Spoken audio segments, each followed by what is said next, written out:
আবু রাজিন রাদিয়াল্লাহু তাআলা আনহু থেকে বর্ণিত, তিনি বলেন, আমি বললাম, হে আল্লাহ রসুল, আমাদের মহাপরাক্রমশালী প্রভু সৃষ্টি জীব সৃষ্টি করার আগে কোথায় ছিলেন?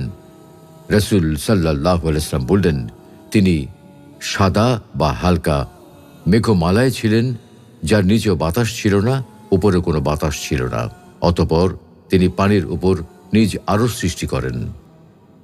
ইমাম তিরমিজি রহমতুল্লাহ আলাইহি হাদিসটিকে হাসান বলেছেন, তবে শায়খ আলবানী রহমতুল্লাহ আলাইহি হাদিসটিকে জয়ীফ হিসেবে উল্লেখ করেছেন।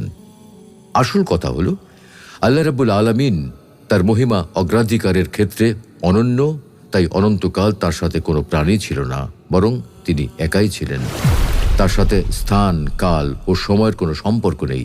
তিনি অনন্ত ও অসীম, তার কোনো শুরু নেই, তার কোনো শেষও নেই।